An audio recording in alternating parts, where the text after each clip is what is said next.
Welcome back for the last part of our workshop today. So this is going to be a roundtable, almost, well, actually an hour long that is planned. So for, again, the colleagues online, welcome, warm welcome to you. So we had, in a way, a premise of the discussion that will happen now in the roundtable just at the end of the previous session, with a question that was raised about the technologies and the choice of technologies, and certainly are in a way response to that in let's say being wise in terms of investment and not jumping on the first technology and then realizing that it was not the wrong choice or not the right choice to do. So, well, to discuss more specifically on PDI adaptation and investment priorities, I'm very happy to invite Maria, the technical coordinator of our augmented CCAM. So, Maria, have a seat wherever you wish. Then I'm also happy to invite Martin, representing the Sea Road, Martin Bone. Then I'm happy also to invite Joanna Fergadiotou to join us for the roundtable. Then Andrea Schaub from AIT. Lazaros, now I know it's Gatsikis, so it's easier to pronounce. Welcome to you as well. Then I also like to invite our, let's say, host here, and one representative, Yanis Barbas from the LVC. Yanis, welcome. And, well, two other participants, Moran from Vinci Coffee Route. Very welcome, Moran Laoufi. And last but not least, our colleague from EMT, Sergio Fernandez. So, yes. No, it's okay, it's okay, it's okay.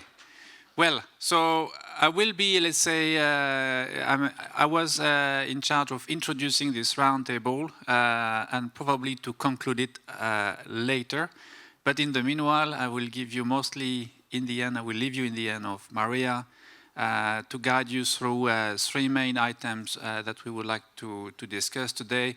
And again, having in mind this no-regret investment, so every time, not necessarily, let's say, racing on technology adoption, but coming back and saying, okay, what are the main requirements, what are the constraints, and then where do we move on? So with that, I give you...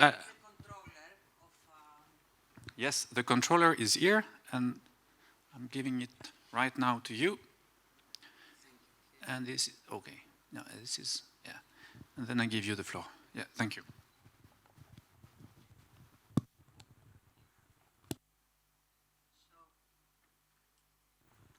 Yes. So thank you, Thierry, for the introduction. So let's try to make something useful out of it and discuss more freely. We have identified some topics, but it's just triggering points. I mean, we can expand the discussion as it goes.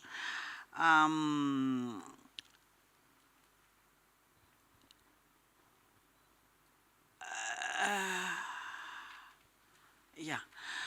Okay, so those are the four thematic areas I selected with my colleagues to discuss, and let's see how we can, yeah.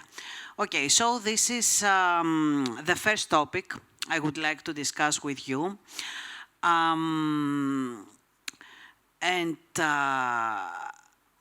We begin with some statement that different PDI elements and solutions and services are there to extend, first of all, automated vehicles, ODDs. And I think we should hope that they, at the same time, maximize the benefit as much as possible for other connected users, even not connected. So this is why conventional drivers is there. I believe this is the key principle for no-regret measures, because the transport network is not only automated vehicles. And for sure, this is happening, especially this is happening because of the second statement that we know that there will be a big transition period. We have lived it with CATS in the past. It will be a bigger and more challenging one for CCAM. And it is a common, I think all players have reached at least this common consensus that this transition period will be the most challenging technologically as well, rather than when we will have, if it ever happens, full or big high penetration of automated vehicles. So it is like, this is why the European Commission, if you notice, in general from all ends, they focus more on this transition period rather than when we will achieve high deployment and penetration, because this may take a lot of years, honestly. This may take 10 or 20 or even more years, and we know that. And we do not know, I think, what to expect in all cases. We do not even know when all those vehicles of different generations, electrified and not, automated or not, connected or not, with different capabilities, will be in the same network. So in this, starting from there, I would like to discuss, giving the floor to one by one, looking at the questions in blue. You can select to answer whatever you feel better with. But in general, the question is, what should we do? Should we think from now, what is the vision for 20 years from now to invest for that? Should we invest for the intermediary periods, rather, because we have to live in the meanwhile, and we have to move in the meanwhile, and we have to confront with the reality of transition? And because we don't want to spend all money for nothing, what is for sure the key elements, let's say, the priority elements that we see so far to our current knowledge, that we should for sure invest, that is safe to invest, to call it like that? So Martin, I think I would start with you. Yeah, thank you very much. Let's look 20 years ago. 20 years ago, we started with ITS. That means we prepared our data, and we provided first ITS services, and our data was, let's say, sector-specific. What we are learning now with CITS is that we might need to have lane-specific information. Ooh, I need to improve my databases. What exactly do I need? And now thinking to the future, CCAM, it might be point data. I need to be on the point, but I need to have very accurate data. So my advice would really be, look on the backbone system, look on the traffic operator system, integrate the data accuracy in your up and running system, because in future you will need to support all kinds of ITS, CITS, or CCAM drivers. We will have a mixed scenario. So the databases, here you can invest. If then for CITS, the roadside unit, that's more or less cheap, it's between 5,000 and 10,000 euros. Maybe I will need to change that. But what I really need to invest is in the traffic management scenarios, in the data quality, in the processes, in the procedures, and in addition, in the know-how of people working with these systems. We need to have experts running the systems, knowing what they are doing, not just relying on the digital layer, but really knowing what is happening there. That would be my advice, even if we're talking about CCAM. Look, how can I improve my data quality? Improved data quality will also result in improved ITS and CITS services, and in parallel support CCAM services. Yeah. So for sure, data will not be worthless, let's say, a worthless investment. So this, from this perspective, it will not be a no-regret measure, a regret measure, rather. Joanna? I think we need to contain the transition organize it in a way that it is spearheaded by safety. Safety is key because there are different levels of safety in newer vehicles, so we need to make sure that when we have a mixed use of roads, the non-automated or not equipped vehicles are equally safe, and also train the commuters, the users of the vehicles about the innovations and how this will impact their own behavior on the road. This is especially important for long-haul corridors and freight movements. Not only cities are less exposed to risks, I would say. Andrea?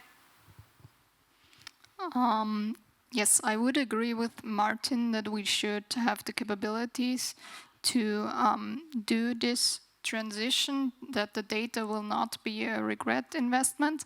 I also like to add that I think that the infrastructure investments that already benefit the conventional drivers, like many physical infrastructure investments, having good lane markings, having signs that are visible, maybe also digitalized signs that can be used by CITS services, which can also be used by the automated vehicles, could be a good no-regret investment. Thanks. So I would revert it and I would pose a question kind of. So we need to identify what would be the killer application or the killer scenario that would make it happen in reality, the CCAM services.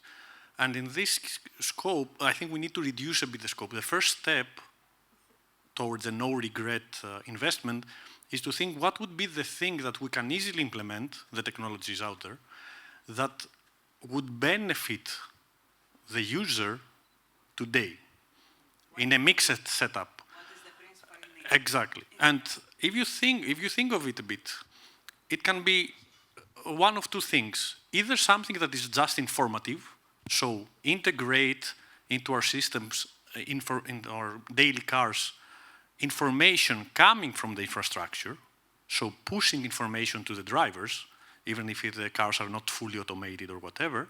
Or the second that comes to my mind is special use cases like shuttle in a priority lane doing a specific route from city center to airport.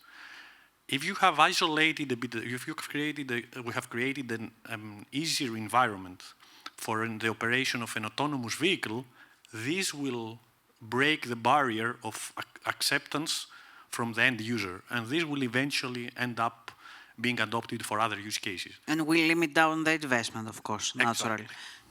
So I think I think we need to get the real thing is getting pragmatic and not overly ambitious, at least at the level when we're talking about implementation and commercialization, not in a research project. This is very true. I have to comment.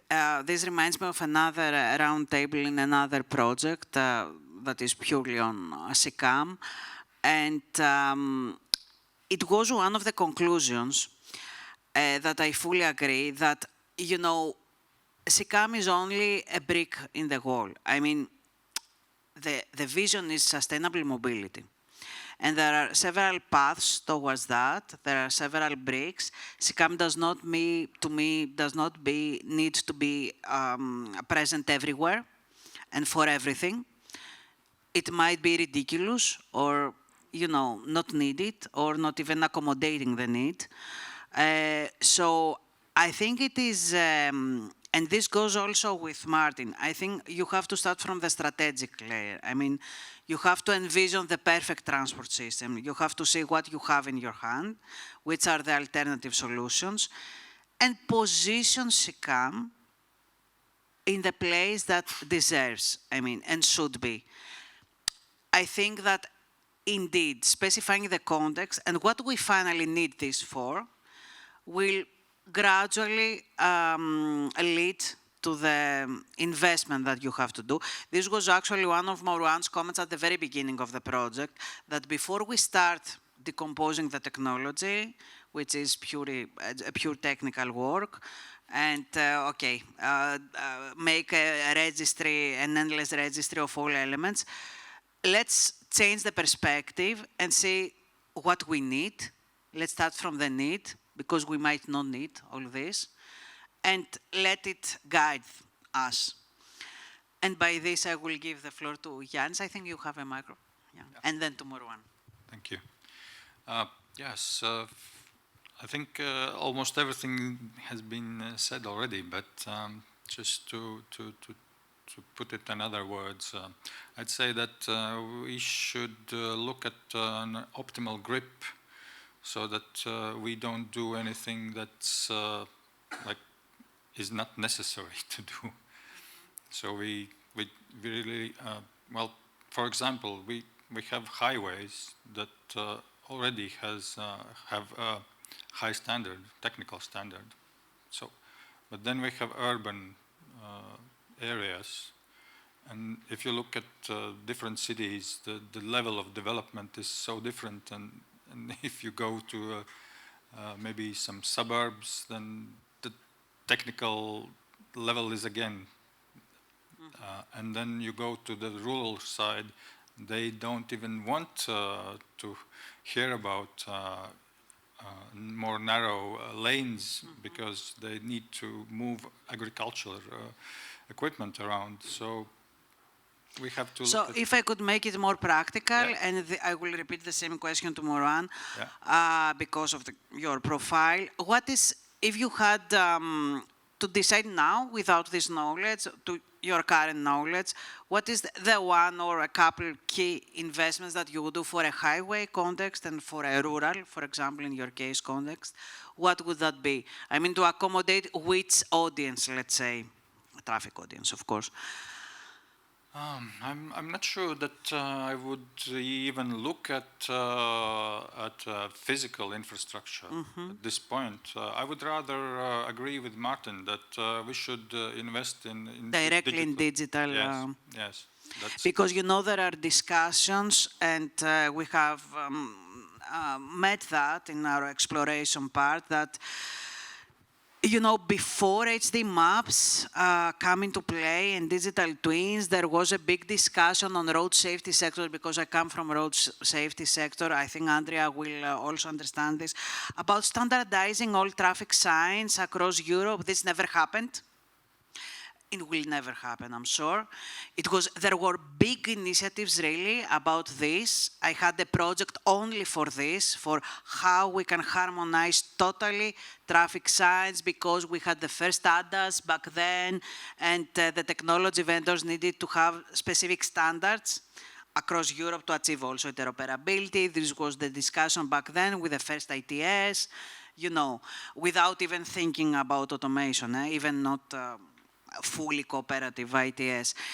And of course, you see that suddenly this has been abandoned. And it was, thank God it was abandoned, because it would be a lot of effort and I think impossible orchestration of all authorities across Europe to achieve that, because it has been replaced. It is being replaced by HD maps. I mean, there is no actual need. Even vehicles do not invest on reading signs if they know that they will get the information that is certainly more reliable. They are changing this path. There are still some reading, I know. But I think this is an example, for example, that something that was, indeed there was a lot of investment, resource efforts, research efforts on that it was finally abandoned because it proved that, okay, let's not do that. I mean, it doesn't make sense. So Mauruan, for your case, what would be the priority? I mean, also considering the readiness of your infrastructure, because you have already invested, of course. Tell us a bit about the readiness right now of your infrastructure, and what would be the next, let's say, your own roadmap? Right, thank you. Okay, it works. Thanks. First of all, I must say I agree with all of you, with your perspective you're reading. And you quoted someone who was very wise. First, let's think what the vehicles need. What is the need? And when you talk to OEMs and you ask them, what do you need to make sure to facilitate the deployment of your automated vehicles, they will, the first thing they will answer will be a proper physical infrastructure. Good lane marking, good road signs, state of the art. This is the first step. If you don't have that, then forget about everything else, because it limits a lot their ODD. And so that's what they start by telling us. When we come to the highway, then we have a good base, and then we can see of new use cases, new situations. Yeah, please. Yeah, just a short statement on that. Why are OEMs asking for a good physical infrastructure? Because the current step is in the regulation. The publication of a regulation is always the physical traffic sign. Data, whenever we are providing data, it's only seen as information link. We don't have the legal system in place that our data coming from the infrastructure is legally valid and needs to be followed by the car. If we prove that our data has at least the same quality, maybe even a better quality than the physical signs, I'm just thinking towards urban vehicle access regulations. We could be very dynamic managing traffic. If we prove that, I'm quite sure that we also can achieve on the European legislation that our data is perceived as legal valid, and then also the OEMs will say, okay, it's not just information, but for the moment, legal valid, it's the lane marking, and legal valid is a stupid traffic sign on the roadside. So this is very interesting. I didn't know. So it is. So the current legal reference point is the physical environment. Is still the physical environment for all the homologation and. Or said differently, when there is a digital information provided to the vehicle, the OEM will ask, "Do you have an integrity level that you can certify?" And then road operators will say, "Of course not. What you see is what you get." Yeah. And then you trust it or not. And then, of course, they cannot, it's harder for them to take it into consideration. But that doesn't mean they don't use it. They will just use it differently. But the point, if I may, for physical infrastructure or lane marking, road signs, is that these vehicles can expect them everywhere. So everywhere, there need, the vehicles, the car manufacturers, when they develop their system, they need their system to work everywhere, right? So that's, of course, the first thing they will look at. Then on top of it, they will go to highways, and there will be singular points, specific situations that either they cannot handle, and then they will put it out of their ODD, or if they can handle it, they don't handle it in a comfortable way. So they will require, and that's what they tell us, they will require information from infrastructure differently based on the situation. That's why I come back to what do the OEMs need, what do the vehicles need. Once we understand that, we can build upon it. So the safest way for a non-regretful investment is physical infrastructure. Second, then we can look at the low-hanging fruits, the ones, the investment that will be used as a synergy with other road users. Why? Because all road users are equally important to road operators. If there is 5% or 10 or 80% of a specific type of road user in the road, we must accommodate for it. What that means, it means that whatever we do cannot affect or impact negatively those road users. And that comes back to what you were saying, and I agree with you, Joanna. If we change physical infrastructure, it cannot be to to the detriment, to the disadvantage of non-conventional road users. So, and I will stop talking here, but physical infrastructure is first, and then whatever digital information that will be used by all users. The most of them, eh? Exactly. Yeah. So I fully agree for physical infrastructure, because for another reason as well, because state-of-the-art physical infrastructure should be state-of-the-art, meaning that should be already there for other road users as well, before automated vehicles. I mean, lane markings, proper lane markings are an obligation, normally, should be an obligation for all road users for the smooth and safe driving, I mean, before even the appearance of CATS and automation. So I believe, yes, that state-of-the-art, we should not even discuss right now, but it cannot be worthless. I mean, it has to be the starting point. We should wrongly assume it as default that it is there, because it seems that it is not there in many cases, especially in, if it is in highways. For sure, it's not in rural environments the case, even in urban cases, if I think of Athens, for example. So, okay.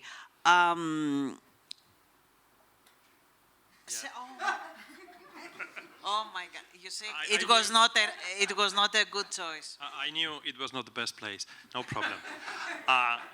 As I am the last one, it's slightly easier. So I fully agree with all of them. If I take the hat of a public transport operator, I agree with Joanna. Safety is first. But perhaps something which is interesting from the point of view of if investing is relevant or not, you can't imagine how apparently illogical investments have been done from the public sector. So thinking as a public administration, we do have a very powerful tool, which is public procurement. What we hate the most is uncertainty. So whenever there is regulation, there is a standardization, any type of sort of even flagship project in a certain portion of the space can be very valuable, even if you have to change or to invest twice in the close future. And that is according to my own experience in Madrid when we first started implementing electric infrastructure for charging infrastructure for electric vehicles. That was 2009. None of that infrastructure exists anymore, has been all changed, but we learned a lot. So with CCAM, it happens the same. And if we had to prioritize, I would say, urban roads, not meaning typical street, but perhaps urban highways. Spain, Madrid, participated in C roads in Spain, and it was the Ring Road, M30, with 32 kilometers. It is a highway, is it a tunnel, partially? And it's been very interesting. So we can be active partner in the deployment of CCAM whenever we have certainty, and that means mostly regulation and standardization. No matter if we, as also public administration, we think that public awareness, education is basic in order to get people on board or people less afraid or more willing to try and use CCAM services. So, Sergio, if I could ask you, what is the, to which extent do you right now or so far use infrastructure support in any sense? I mean, how much have you invested on physical or digital and communication infrastructure for the smoother operation of your services? Well, you know, in Madrid we manage 2,500 bus fleet. They are all connected using different systems. We kind of double check, for instance, the position of the buses using GPS or whenever they open the doors at the bus stops. We have tracking connectivity with them. We can communicate with the drivers with many tools, but all the service is centralized. So we have a control center that gathers all that information. And from the control center, we can divert the routes in case of any public road work or any emergency. So from this point of view, for instance, when thinking, and I guess it's one of the topics afterwards for roadworks, our priority would not be to have a very direct connection with the bus, but with the control center, because the control center is the one that designs the alternative routes in case of these programmed civil works. But in case of an accident, then the priority is to communicate with the bus, because it's something that happens unexpectedly. So from the point of view of communication, perhaps we need to upgrade a bit onboard equipment on the buses to allow this very quick communication for unexpected events, not for programmed events, because our fleet is fully equipped for that. I don't know if that answers your question. It does. Yep. I was wondering, I'm not very sure, I'm sorry, I'm not familiar. Do you also operate on interurban level? I mean... Interurban? No. We just operate within the municipality, which has areas that have some, perhaps, interurban characteristics, but it's mostly urban. Because I was wondering what would be more challenging. I mean, what would be first to, to invest for, because it creates the most challenges on operational level. On operational level, I would say urban contexts are much more complicated. And if we get to communication systems, we have already tested and suffered. For instance, the shadows that the buildings create. So that's a challenge, because sometimes, depending, especially in compact cities, I don't know if in Riga, because as far as I have seen, the roads and the streets are quite wide, but in Southern Europe cities, for instance, you may have problems, because sometimes the streets are very narrow and you have taller buildings. So that is one of the challenges, how to cover that lack of communication, perhaps. But it is true that from the point of view of infrastructure, I think it's rather impossible to properly cover, from the infrastructure point of view, all the roads, all the streets, every single corner, everywhere around. That's why, perhaps it's another topic for discussion, we think that the most of the intelligence, let's say, are on board of the vehicle, perhaps the better in some specific use cases. First of all, it is impossible because a lot of European countries, and this is one of the key differentiation points to US, apart from the different technological path they have on onboard intelligence, etc. They have historical centers. There are places that you cannot touch anyway. And so for sure this for everywhere, everything for everywhere case is not viable in Europe by default. Second is the need, as we said, that, okay, it is an argument for identifying a specific need and, defining a more specific context. So, okay, yeah. Let's move. I don't know, Andrea, would you like to ask something more? Because Andrea from the Austrian Institute is working specifically on the part of recommendations. So we are now in the phase of revealing the priority recommendations that will be validated, of course. Andrea, would you like to ask something more, perhaps, to direct the discussion?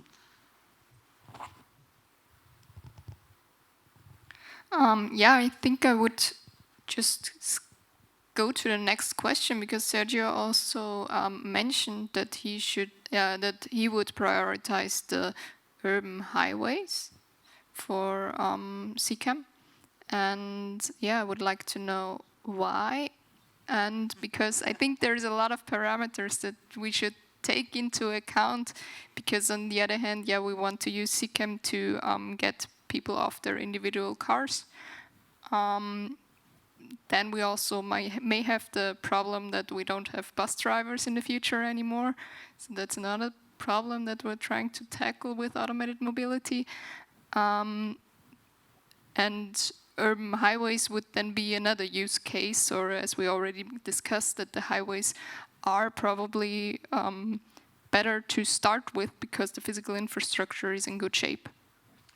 Yeah, what I meant about urban highways or urban roads, it's because I am an employee of a public company which is managed by a city, so we are dependent on a city. I don't mean either that it's easier to start from urban roads. I mean, I guess it's much easier in interurban highways or traditional motorways. So it's just because thinking as a public transport operator that operates in the city, of course, for us it's much better to start from our own operational context. It's totally selfish. It's totally selfish, Yes. actually. That's correct. Okay, so let's move to the next topic, I think, and we see if we return.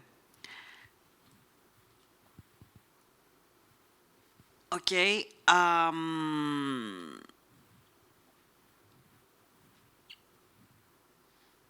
Yeah. This is another point, again, starting from the statement that could be broader or more elaborate, but the point is that there is a very, especially in this sector, and I think all here we have lived that, with all this very fast evolution from MADAS to ITS and CITS and then CCAM and I don't know what else.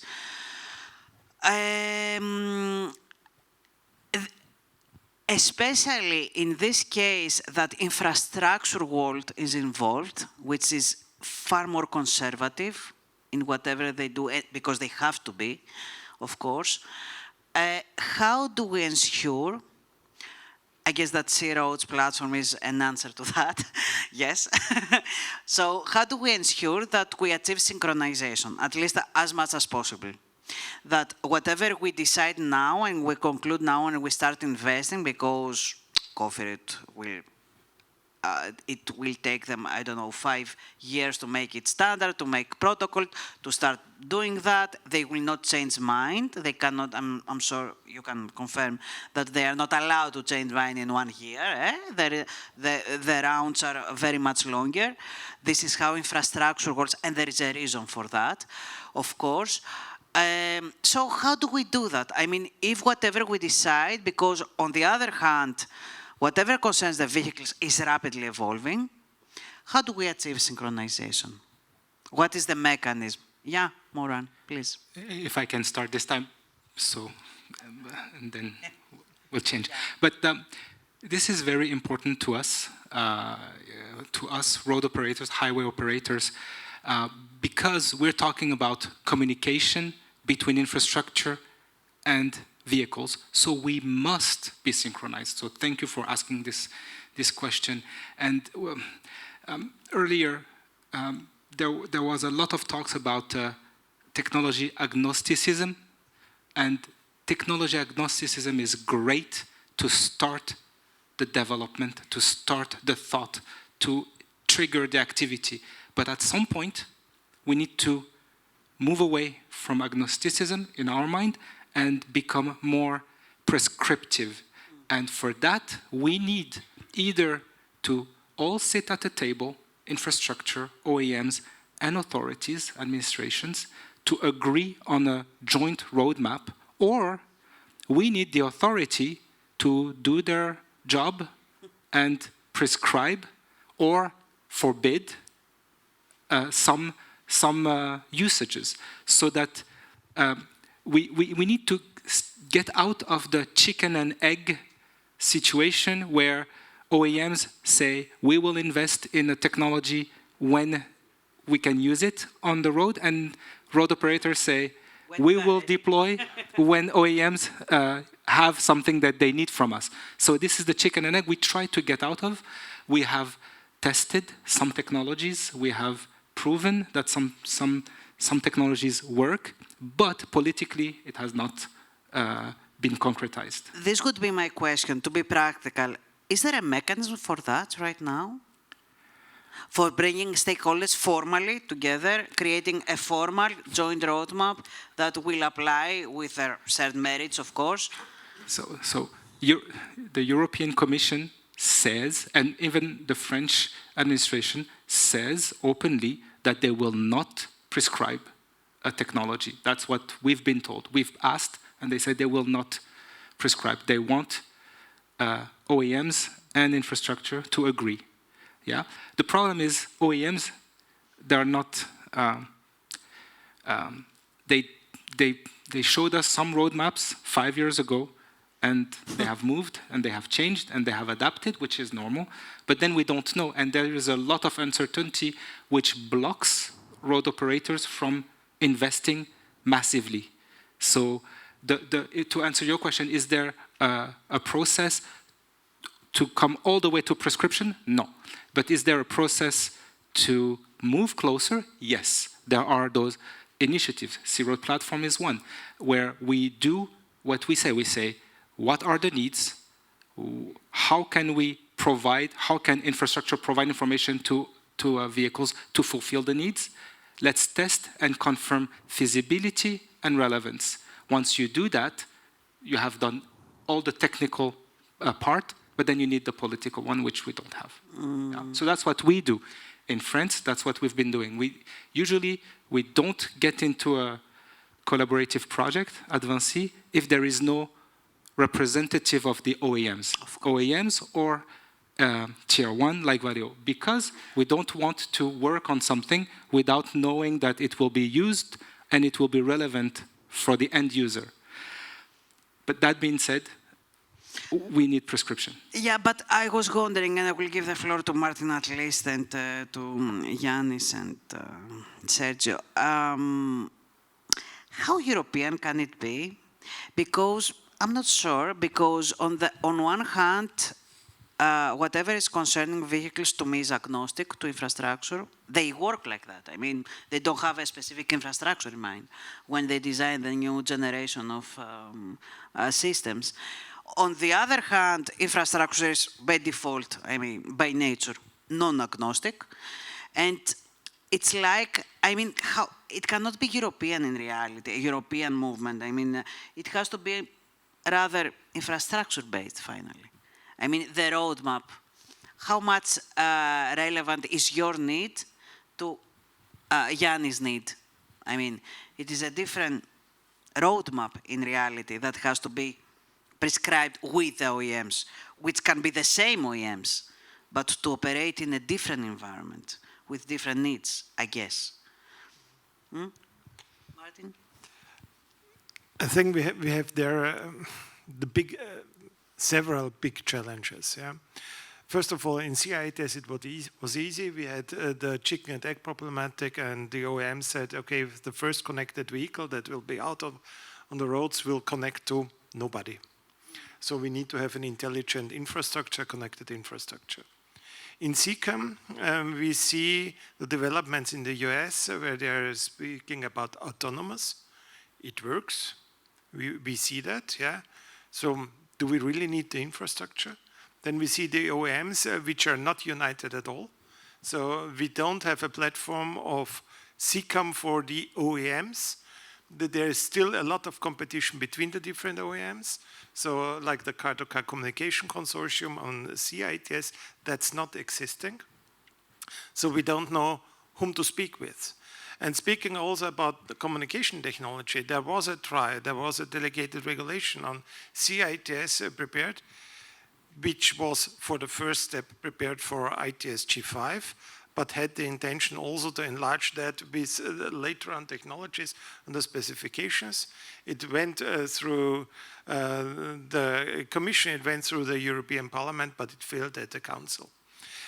So at the end, we see it's let's say it like it is, it's a war on the technology.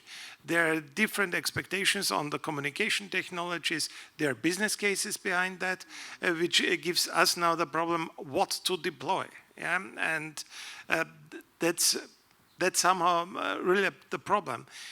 In parallel, what we are using now for CITS, that we are agreeing on the services we are submitting, that's this collaboration between C-Roads and car-to-car.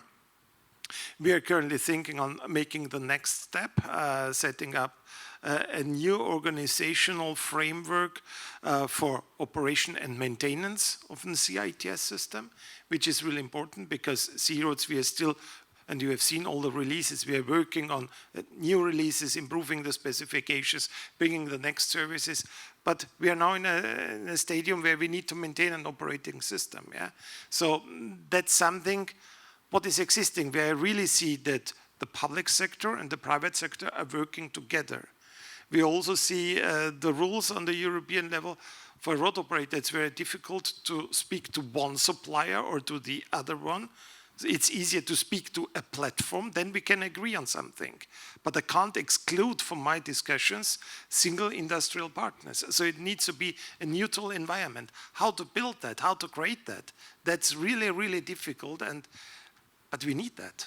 We need that. And for the moment, what I see, that's on the one hand, a little bit the CCAM partnership on European level, and on the operational level, this collaboration between C-Roads and car-to-car. So I think that for sure C-Roads at least was a success story. I mean, because I believe, I mean that. So because I believe that at the beginning of that, it was also one of the thoughts, how we bring them all together, how we decide what is the chicken, what is the egg, where we start from. Car-to-car is already much older than C-Roads. Yes, of course. And we have seen that for the car industry, the OEMs said very clearly, it's impossible for them to speak to all the authorities. They have the similar problem as we have now in CCAM. We can't speak to a single OEM, and the car industry said, now we have the car-to-car communication consortium. We can't go from country to country, from road operator to road operator, from city to city, and at the end from municipality to municipality. We need to have something where we can discuss and how to set that up, yeah? And that was, in fact, the starting point of C-Roads. So that's not the great idea of the public authorities. It was the wish and the requirement from the car industry saying, we need that. And lucky us, we identified the first countries to step in and say, yes, let's start this discussion. We did not know where we end up, but lucky us, yeah, we are fruitful. We have now 1 million connected vehicles out there. And for the moment, I know everybody is saying, okay, it's just Volkswagen, yeah? But we will see, and I'm quite sure about that, that by next year, we will have aftermarket devices on the market, which can be embedded in the vehicle and which will be connected, which will be CITS. So there is more to come, and we have made a foundation, and let's use it. Anyone else to add something? Yeah, perhaps. I mean, I agree with what has been said. I think sometimes, especially, for instance, at European level, there is some lack of proactiveness in paving the road, at least making things easier. I understand that agnosticism is needed, but perhaps we should, or authorities should be more clear in what's the purpose for that. So not the mean, but the end, the purpose we need to reach, and try to set really some sort of obligations in the purpose. However, if thinking about a municipality or a public administration, I think something quite useful is to make things simpler for industry to deploy innovation. And you may heard, and you are aware, Maria, that the city of Madrid tried a few months ago to deploy the sandbox for mobility in the city. Hopefully, it will be achieved shortly this year. And the idea is to help deploying innovation, especially automation or CCAM initiatives. But it is important to, when deploying these solutions, to be smart enough to think about the widest range of usefulness of these solutions. As far as I know, as soon as this was announced in the media, you could have examples, and some examples were about home delivery using robots. Okay, that's interesting, but that doesn't really fulfill the needs of the widest population. However, if you say we will deploy a CCAM project that will increase safety in the roads, that affects everyone, and that is of high interest. So I think also this idea of joint cooperation must be always thinking in mind at least the widest range of people that benefit from it. Otherwise, you may have the opposite effect, generate some sort of positions against it. And inequalities also, because CCAM has been promoted as one of the key mechanisms for equity in roads, and we have to get prepared not exactly to bring, for the opposite result. So, okay, I think let's move to the next one. Why? It's there, look.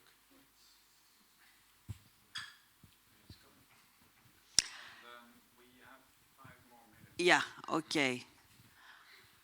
Okay, perhaps we'll take 10.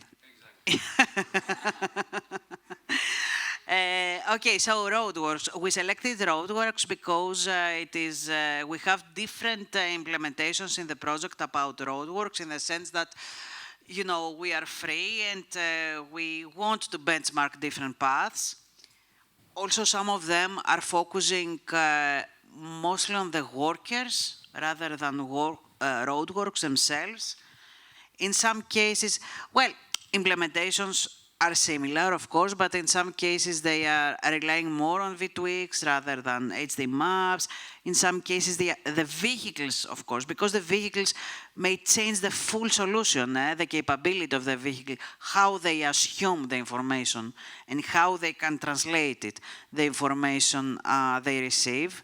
It has to do a lot with the intelligence of the vehicle, how the ADS of the vehicle has been built. So we should not neglect that infrastructure can do the best and give all that is needed, but the vehicle has restrictions. So we should not expect that even if we give the same equally good support, all vehicles, all automated vehicles, clustered in the same level of automation, will make the most of it in the same way. So this is why we selected roadworks. And what could you do? Again, I will give the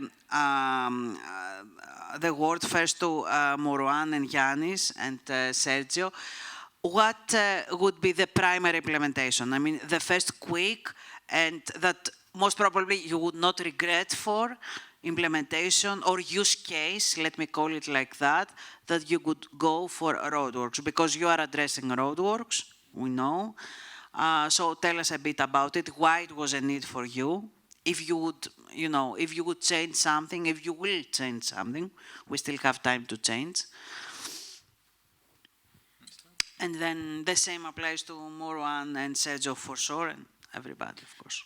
Yes, talking about roadworks, as before we already within the network of project talked that it can be so different in time, it can be so different in space, so that, but the main thing for AV to be capable of navigating through the roadworks, we really need to have a good map here, in my opinion, because then you can tell that, okay, you shouldn't use that lane or you shouldn't use that shoulder in normal situation, but now it's an emergency, you can drive there or you can't drive there because you are allowed and you can.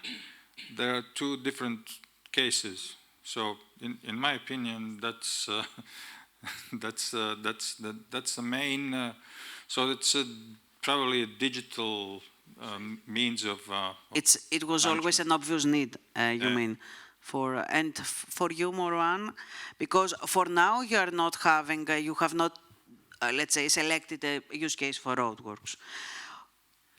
Okay. Tell us about it. Why? We have not selected the use case for road work in the Augmented CCAM project because we already have it. Maybe roadwork topic and situation is one of the few events that highway operators control perfectly, by opposition to a broken down vehicle or an animal on the road that we don't control. We detect it, but roadworks, we plan for them, we implement them, so we know exactly where they are, when they will be deployed, and when they will be removed. So for us, this is the easy one. Now the question is, again, what do the vehicle needs? What does the vehicle need to understand the situation enough to pass it? And to negotiate it. Yeah, exactly. Is the vehicle a dumb vehicle with a human driver? Is it a connected vehicle with HMI? Or is it a fully automated vehicle? And if it is a fully automated vehicle, what is its ODD? What information does it need? And if I go very quickly, and then I give the information, basically we can say, the easy one is, there is sending the information that there is a roadwork at that location. So roadwork warning, DENM, very easy. And this is already done. By the way, but it's not enough. But it's not enough depending on the end user. Exactly. That could be enough for a human. Oh, there is a roadwork in a kilometer. Even this information does not need to be completely precise if it's a human.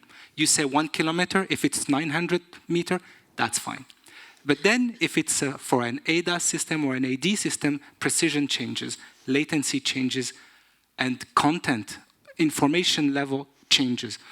You would go from just saying that there is a roadwork to it starts here and it ends there. And then you can go even further, saying this is the first road sign, this is the first cone, this is the shape of the beaconing, etc., etc.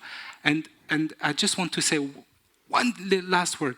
There is an effort within the C-Road platform. We are working, and I contribute to that, with all the experts from Europe to defining some kind of a roadworks warning handbook where we try to understand the needs and define how we can provide the information to the right end user. And you have DENM, you have other type of V2X messages, IVI or MAPM. All options are valid depending on who is your end user and what information you want to pass on. So this already exists. For conclusion, this already exists. We have a capability today. If there is a roadwork, we send, on our highway, we send the information for basic...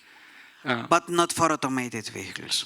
Actually, we do on some of the network sections, like the A10.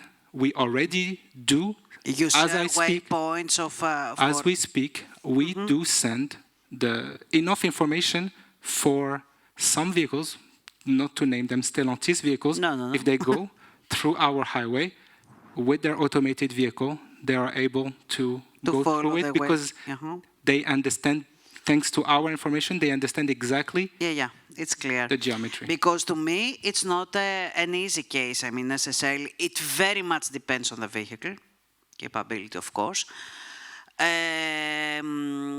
But it can be a challenging case, depending also on the roadworks and the topology of the roadworks. If I gave you the impression that it was everything is done and everything is simple, the answer is no. It's not that simple. The first steps are already there. Then to define exactly what we need to send and how we send it so that all OEMs understand, no, we're not there yet, but we have implemented first proof of concepts. Sure. Martin? Very short. In C-Roads, we started with roadworks because roadworks is really the element where the cooperation is needed between OEMs and the infrastructure. And we are still working on roadworks. We are still working on the roadworks and we are still discussing with OEMs. And you can believe me, this is the hardest discussion we have with the OEMs to get a common understanding. What does roadworks mean? It's not one use case. It's a series of use cases and so on. Yeah. So Here, really, there is reliable work done by C-Roads together with car-to-car. I just want to I underline agree. that. Even in this project, we have roadworks, I think in all sites, it's totally different, the use case. It's a different thing and different need. Sergio, something to add before we go to the... Yeah, very quickly perhaps. I agree with what you mentioned, and as a city administration, it is true that most of civil works are predictable, and that makes things slightly easier. I don't mean from a technical or technological point of view, but as a public transport operator that transport passengers, another topic that is of high interest for us is that, as I mentioned before, getting the information and communicating with the control center, because that diversion may imply not only just pass or over a vehicle, but also take another street or not being able to stop at the bus stop. So a point that is of high interest for us is also to bring this information to the passengers. So to communicate properly the affection of this roadwork that has on the service. So that's also another... So this is a third service, I would say. Okay, let's move to the... to the end. I think it is the end. Anyway. Okay, so I think that this again comes from Andrea, actually, because it was revealed to be one of the key... Andrea, would you like to introduce it and make the point? Yes, of course. This question is about lane guidance systems. We know that we've already discussed that lane markings are very relevant to automated vehicles, but also to conventional users. But there are also other things that could be used for lane guidance. For example, rumble strips, road starts, road restraint systems. And then there's the other approach for lane guidance, which would be the high quality localization and mapping. And the question here is, what would you think about these options and how can one prioritize?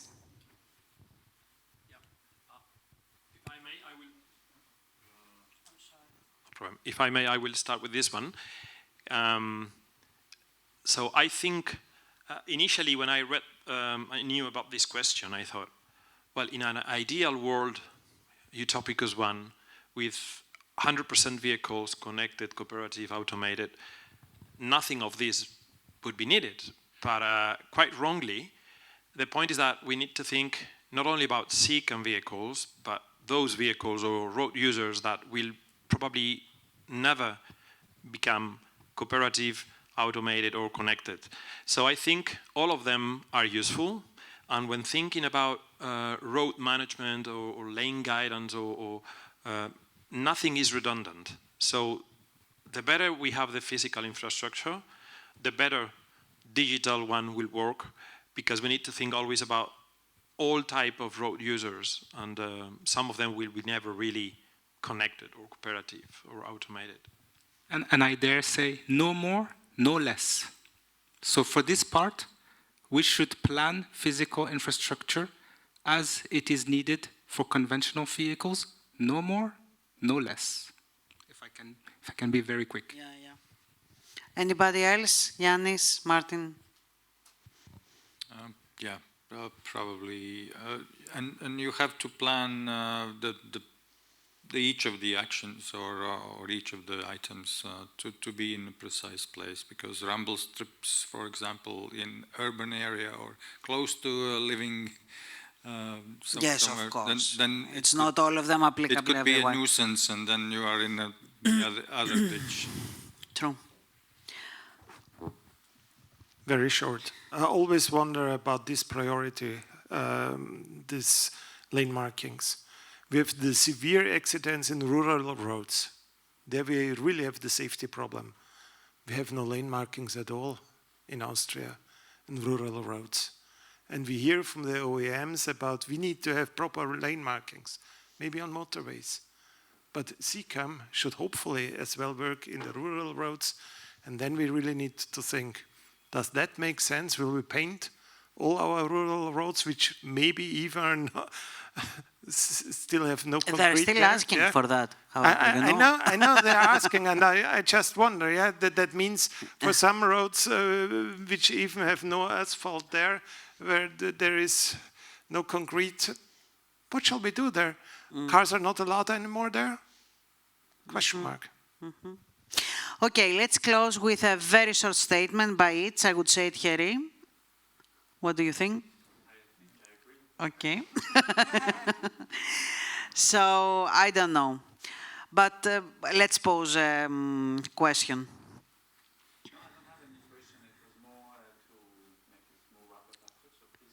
Yeah, okay. So, Sergio, what would be a short, let's say, statement for, I don't know, what would be your wish, let's say? Let's say that. What you, from your perspective, always.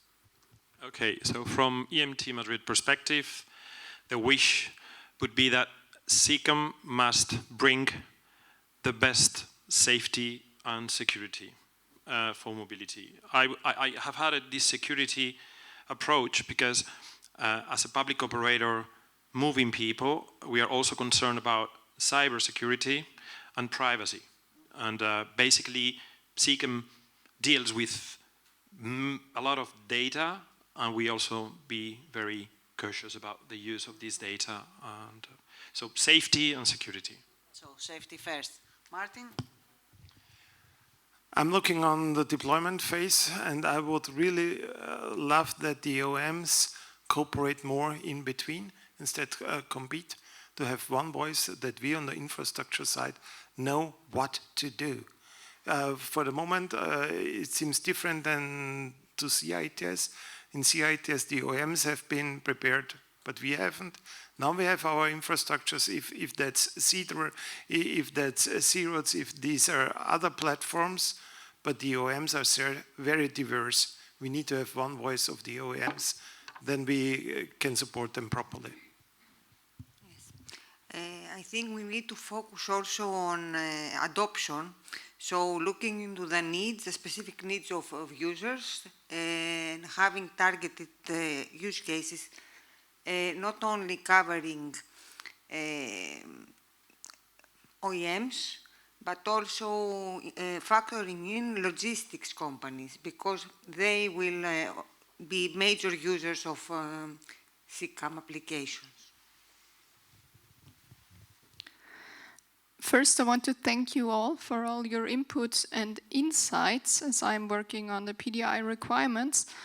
And my wish for the future, or my hopes for the future, are that we develop CCAM in a way that vulnerable road users are protected. So also safety first. Yes, what I would add on top of safety, not excluding it, is that we need to take a step back and think of the monetization of these aspects, because this is what will drive in the end adoption, deployment, and then adoption by the end users. And safety is something that we all say that is important, but in the end, it's the market, unfortunately, that drives developments in real life. So we need somehow to find a way and services to monetize things. Yeah, thank you. So yes, safety first. Then my the optimal grip, and also for infrastructure, for physical infrastructure. No regrets on investing in digitalization. Yeah, that's. Thank you. I agree. Safety. This is, we always start with safety. Safety, traffic efficiency, environmental friendly, new mobilities. Those are the drivers for us. We try to maintain our physical infrastructure as good as it can be. We move towards long-range communication, as it is the low-hanging fruit, short-term go-to for day one events, and then we focus on singular, difficult points on our highway where we try to add the needed roadside perception and associated connectivity, which could be short range in that sense. So that's what we try to do. And if I could wish for something, it would be that the ecosystem continues with this dynamic. It's very, very overwhelming to see how everybody in Europe is very engaged into those topics. All those projects are wonderful. So my wish is that it continues that way. Thank you. Let's close with that. So, well, I think this roundtable is probably like roadworks. We know when it starts, but we have to be flexible on the end. And indeed, with 14 minutes delay, we are late, but we will finish overall on time because the end of the workshop is 4:30, and we will be on time eventually with some nice detour around. And maybe if I just try to summarize also what was maybe said today, I clearly understood, or at least this is what I've, let's say, taken, is maybe one of the very important number one requirement is certainly to have a good state of the infrastructure, the let's say the hardware, if I may say it this way, before we also invest on let's say the software, and maybe with a strong focus on data and the positioning maybe of the vehicles and then the users in general. I also noticed that note that we should also pay attention in not trying to be everywhere, but maybe focusing on the very critical areas where CCAM is the most important. And maybe there we see safety is first, and that is what has become the main keywords in the last round. But also before that, Maria mentioned sustainable transport or sustainable mobility. And maybe eventually safety is only one step into this sustainable mobility, or one element. At the end, well, we need to move forward a sustainable way of moving, maybe also including decreasing the quantity of movement we do as people, and also the merchandise. So this is something that has to be taken also into account in this title that we made, also like no regret investment. So maybe with the money that you introduced, Lazaros, at the end, maybe investing in what will be the best for our next generation society, in a way, at least in Europe. And there we also see big difference with other continents.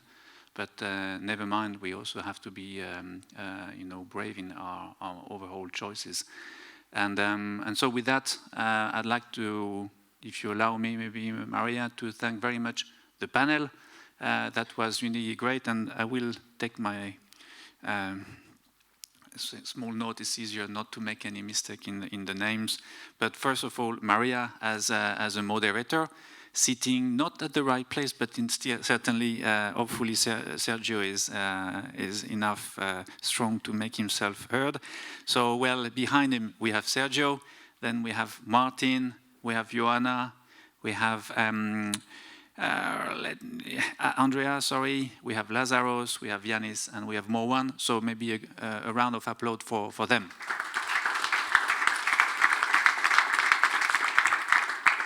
And well, with this, to still try to finish within the time. Once again, we are very pleased for the people also online to have been able to have this workshop today. As you see, it's really complex, not to say complicated, matter that will not be solved in the next month. It will take certainly longer. It will also need to be brave and to move from the agnosticisms to political choice. And maybe, hopefully, we will not make too many mistakes, knowing that, of course, we need to make some trial at the end. Nothing will be done in one shot, but certainly we can't afford making too many mistakes along the way. And with that, I also like to thank once again the coordination team, and one of them is Maria, Wally, and my colleague also at FERL, and certainly the colleague of CERT. But also I would like to thank once again very much the Latvian host, Yanis, and the colleague from Latvia, and probably for that I'll leave the floor to Yanis, but Yanis, go ahead. Yes, thank you, Thierry. But definitely the most job here was done by Olga and her team. So thank you very much, Olga. Yeah. So from my side, thanks everyone, and Maria, if you want to say okay. So in this case, we can conclude the workshop today and close it, and enjoy the rest of your day. It's still summer until this evening, and then it may change. But so have a nice travel back. Thank you.